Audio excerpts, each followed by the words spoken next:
After making her professional debut at the age of 14, Serena soon took the tennis world by storm. With lots of muscle and plenty of style, Serena gained the respect from fellow players and fans alike. The quieter of the sisters, Venus triumphed in 2002. After winning the Wimbledon crown and the US Open twice, she achieved her dream of becoming the world's #1 tennis player. Her win in the 2001 US Open final against her sister was the first time in 117 years that siblings had played for a Grand Slam title. But whether she was making history or not, Venus's 6-foot 1-inch frame was an opposing sight on the tennis court. She has brushed aside opponents like Slovakian Daniela Hantuchová to become one of the most dominant players on the circuit. With the high profile came the responsibility of being a role model, something Venus takes very seriously. The big-hitting American is often in demand for clinics, and she is only too happy to help out, having fun with the kids that have come to idolize her. Venus has won the hearts of the crowds throughout the world with her enthusiasm, athleticism, and of course her smile. And it is that attitude that has made her one of the most admired sportswomen in the world. But behind that smile is a will of steel. In 2000, Venus won her first Grand Slam at Wimbledon, defeating sister Serena on the way, and then went on to win the US Open, beating Lindsay Davenport. At the Sydney Olympics, she was the first woman to win gold in singles and doubles with Serena since 1924. But Venus has found that defeating her sister has been a bittersweet moment, feeling the disappointment of her sibling. It is that selflessness that the fans have come to know and love.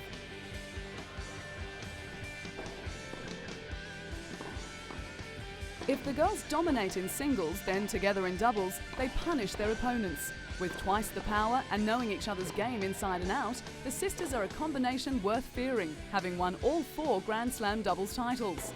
Venus and Serena have taken great pride in representing their country in the Federation Cup.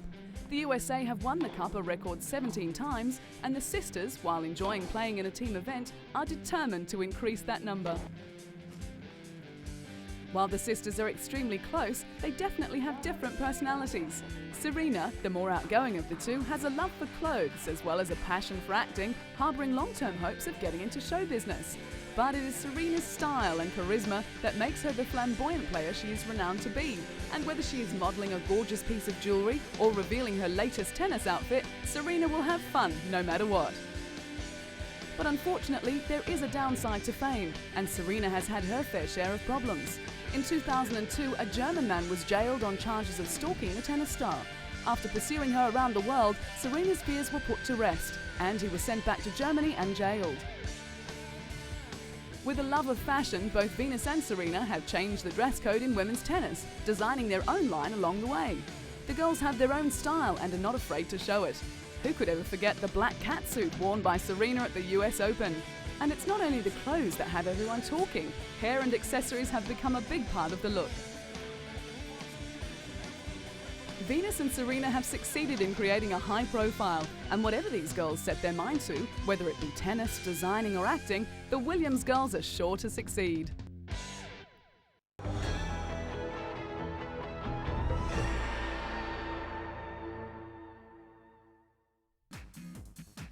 American superstar Marion Jones is a woman in a hurry. In 2000, Marion was by far the fastest woman in the world. She had hit her stride and was going along for the ride.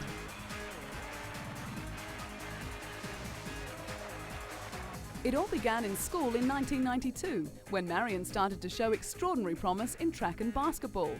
At the age of 16, she competed in the US Olympic trials, but was denied a spot because of her young age.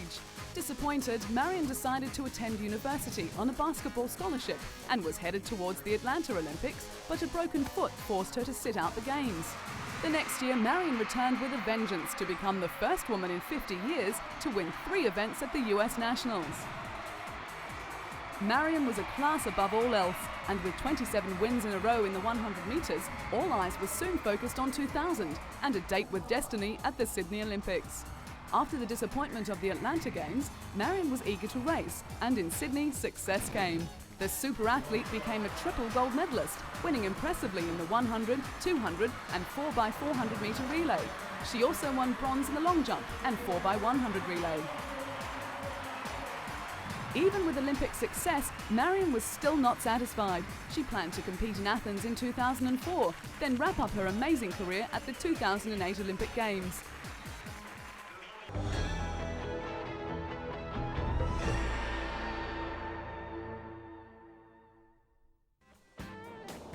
Ellen MacArthur is a woman who thrives on a challenge. Her story is not just about sailing, rather one of human endeavour. Often with odds against her, she has continued to push the boundaries and in the process become one of the best woman sailors in the world. From landlocked Derbyshire girl to Yachtsman of the Year, Ellen's love for sailing began at an early age. She was 8 when her aunt took her out on the water, and it was during those trips Ellen discovered an excitement that would end up becoming an all-consuming adventure. Saving up her pocket money for 3 years, she bought her first boat, an 8-foot dinghy. But it wasn't long before she was looking for the next challenge. When Ellen turned 18, she sailed alone around Britain, and in the process won the Young Sailor of the Year award. One of the requirements of racing for long periods on water is the ability to be adaptable. Not only is Ellen an expert skipper, but she is also an electrician, sailmaker, engineer, journalist, cameraman and doctor. She has also trained herself to sleep for as little as 20 minutes at a time, so as to avoid fatigue. Taking giant steps forward, Ellen's next adventure was the 1997 Mini Transat race. Living rough for 3 years while raising sponsorship, she bought and refitted a tiny 21-footer and raced 4,000 miles single-handedly across the Atlantic Ocean. Recognised for her feats, Ellen was honoured with the award for Yachtsman of the Year in the UK. Things were looking rosy for the talented sailor, and in the year 2000, Ellen secured sponsorship from Kingfisher for her next race. And what a race it was! The Vendée Globe non-stop round-the-world solo yacht race is known as the toughest challenge that the world's oceans have to offer. At 24 years of age and just 5 foot 2 inches tall, Ellen was just one of 2 women competing in the 20-plus strong international fleet race. But there was another race Ellen was keen to conquer, a challenge that made all others seem tiny. The Jules Verne Trophy course stands as a perfect challenge for mankind and their sailing machines. Sailors who attempt it must cross through no less than 17 different weather systems. It requires a great deal of dedication and exceptional sailing skills. Ellen and her crew, who were all men, tackled the race without a backward glance. They faced over 26,000 grueling miles of sailing, took in the tempestuous Southern Ocean in one of the most confronting races ever. Ellen's aim was to attempt to beat Frenchman Bruno Peyron's record. In May 2002, Peyron made sailing history when he sailed around the world in 64 days, 8 hours, 37 minutes and 20 seconds, the fastest circumnavigation time ever recorded. Ellen and her Kingfisher 2 crew were not alone in their record-breaking quest. French skipper Olivier de Kersauzon had already set off on his trimaran Geronimo. However, Ellen and her crew were confident that Kingfisher 2 would rise to the challenge. But after launching Kingfisher 2, things did not go as planned. The 26-year-old and her 13-man crew were forced to make an unscheduled stop after their catamaran suffered damage to her mainsail and mast. After 3 weeks at sea, Ellen and her crew were neck and neck with the present record set by the Frenchman.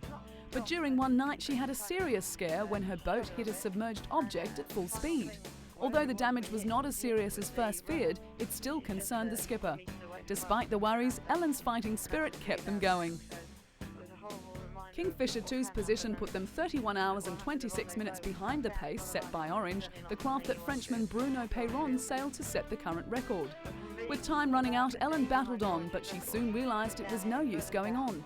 With the Kingfisher 2 dismasted and a substitute using the catamaran's boom erected, progress was too slow. She sailed into Fremantle in Western Australia almost a fortnight after losing the mast. Of the dozen attempts that have been made on the Jules Verne record, 8 have ended in failure, so the skipper always knew the odds were against her. Ellen had rarely slept or left the navigation station during the 24 days at sea, and when gloom could have swamped the crew after the failure, the opposite occurred, with plenty of high spirits.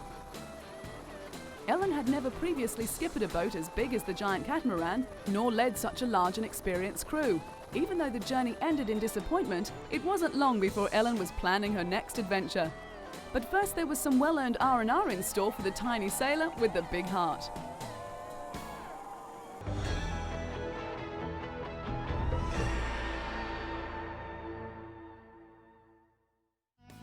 Kenya's Catherine Nedareba, winner of the Chicago and Boston marathons, is a talented athlete with a strict training schedule.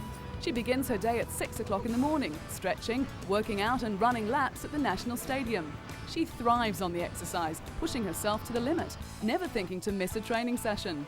Self-discipline is the key to this athlete's success, with a belief that all the hard work will gain rewards. After the morning sessions, when Catherine returns home to prepare breakfast for her family, her husband Anthony, an up-and-coming marathon runner himself, is also her training partner and is extremely proud of his wife's achievements. When Catherine's goal to be the first woman to go under 2 hours 20 minutes was achieved by another runner, her husband was by her side, encouraging her to go one better. And that she did, breaking the world record. After running the world's fastest marathon time in the Chicago Marathon, Catherine's recognition increased. This photograph is just one of the many mementos she has on display in her living room, along with trophies for her numerous athletic victories. When she returned home from her record-breaking run, Kenyan President Moi presented her with a Distinguished Service Medal. When Catherine isn't running, she works in administration at the men's prison in Nairobi West. She is in charge of the staff, organising filing and dispatching messages. The Kenya Prison Service is famous for employing and training world-class athletes. They also employ 3 other champions: Susan Chepkemei, the world's fastest half-marathon runner, Ruth Kuttel, a top 3 finisher in the Paris Marathon, and Edith Masai, winner of the Grand Prix race in Oslo. The 4, known as the Golden Girls, train together on this dusty racecourse in the Langata forest near Nairobi. Guiding them through their paces is Kenya Prisons coach Elizabeth Olaba, whose winning formula is to train the athletes strictly to a program, never deviating from the plan. She feels that it helps strengthen the mind as well as the body. Like when Catherine, she agrees that self-discipline and hard work allows them to get the most out of themselves. It is this strict discipline that has helped Catherine to win the Boston Marathon twice. It is quite an achievement, as she is the only woman to have done so. But like most athletes, it hasn't all been success. When competing at the qualification trials for the World Long Distance Championships in Edmonton, Canada, she finished a disappointing 4th.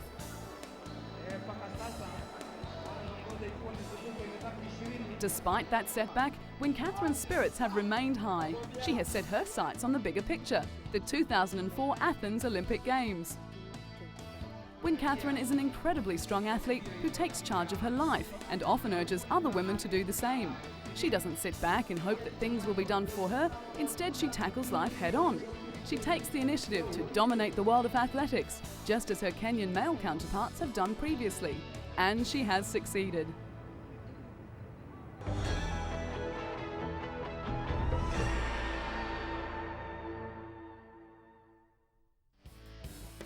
The golf course at Brobalsta near Stockholm, Sweden has a pretty impressive patron, and the members can't stop talking about her. Annika Sorenstam is blonde and blue-eyed, extremely talented, and willing to mix it with the boys. Coming from a sporting family, Annika made her golfing debut in 1982. Between herself, her sister Charlotte, and her mother Gunilla, they have made many tournaments their own. Annika has an amazing talent. In 1995, at the age of 25, she had her first LPGA career victory when she became a Rolex first-time winner at the US Women's Open. She also won an Athlete of the Year in Sweden, the country's most prestigious sports award. With her name constantly on the leaderboards, it wasn't long before the world started to notice the long-hitting Swede. With a reputation as having nerves of steel, she continued to impress, defending her title at the 1996 US Women's Open. That same year, she surpassed the $1 million mark in career earnings. Annika is now a household name and a role model for young girls throughout the world. Merchandise for the star golfer is big business and much in demand. But that comes with winning. 1999 saw LPGA history when she fired an 11 under during the first round of the Sara Lee Classic, as well as her first career hole-in-one. As for prize money, her career earnings skyrocketed, crossing the $4 million mark. In the first 5 years of her career, Annika won more LPGA tournaments than any other tour player. There was no keeping Annika down. In 2001, she recorded 8 wins, 6 second places, and a total of 20 top 10 finishes. She was awarded her 4th career Rolex Player of the Year award and also set new records in earnings, crossing the $2 million mark in a single season. In the Lincoln Financial Group battle at Bighorn, Annika teamed with Tiger Woods to defeat Kari Webb and David Duval, marking the LPGA's first ever appearance on US primetime television. Going where others have feared to tread, Annika accepted in 2003 an invitation to play in the Colonial at Fort Worth, Texas, becoming the first woman in 58 years to compete in a PGA Tour event. The last female to play in a PGA event was the legendary Babe Zaharias at the 1945 Los Angeles Open. While her entry had brought criticism from some male players, she had an on-course female fan club, many sporting Go Anna badges. So whether she's breaking records or hitting off with the men, no one can deny the super talent of Annika Sorenstam.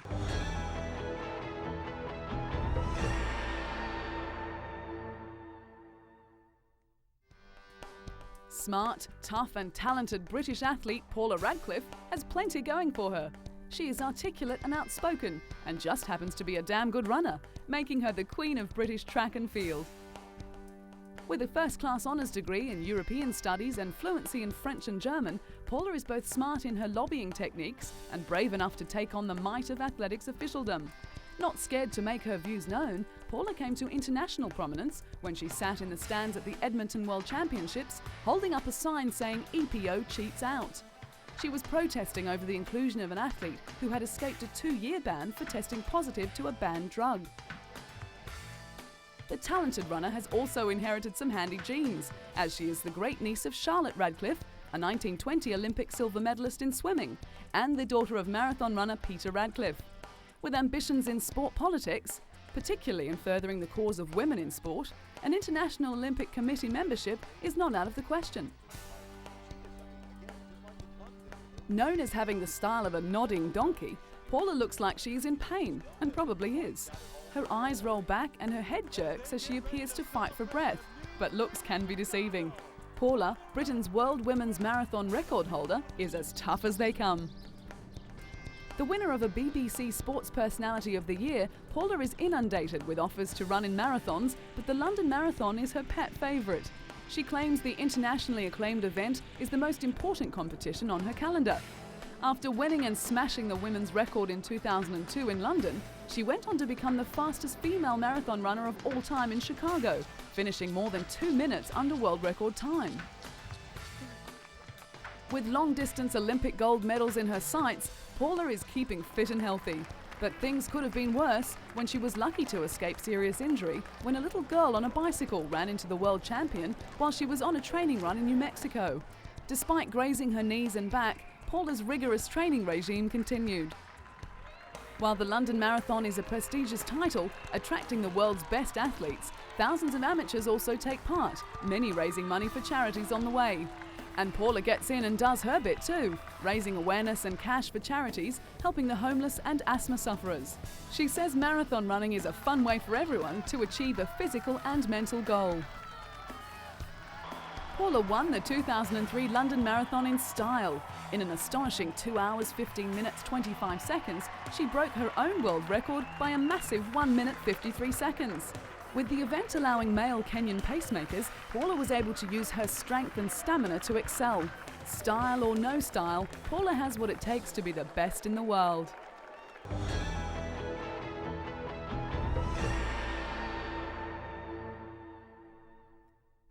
Cathy Freeman won the hearts of a nation when she won gold at the 2000 Sydney Olympics. With the pressure of her country's expectations felt, the girl from a small town in Australia ran her heart out and realised a lifelong dream. Last night, big night, amazing. One of the happiest moments of my life, actually, because my family was so happy. My husband was in tears, my mother, my brothers, my nephew. Who were there in the stadium, and I kind of sensed that I made a lot of people happy, so that made me feel really good.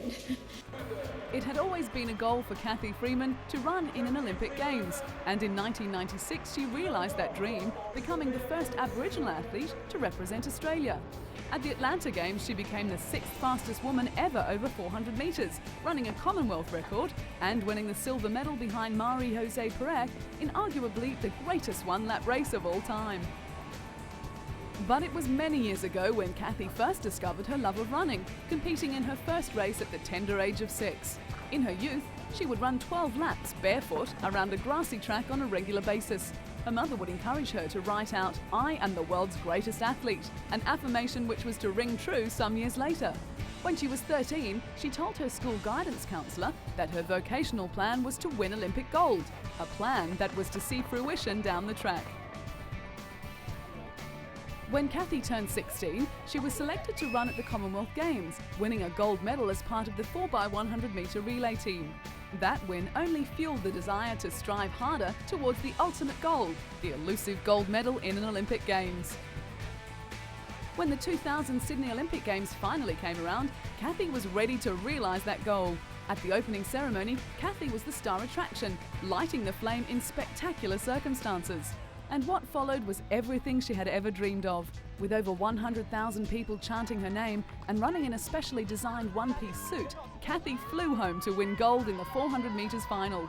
The most famous Indigenous face in Australia and well-loved on and off the track, Kathy made the Sydney Olympics her own. Kathy also shined outside of athletics, receiving an honorary doctorate from the University of Ballarat.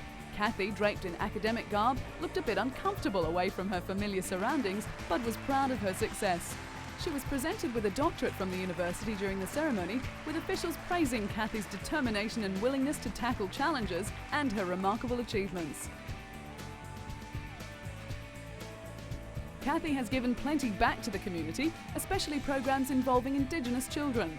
Along with other sporting stars like Australian swimmer Dawn Fraser and former US Olympic hurdles champion Ed Moses, Kathy has given the children a goal in life.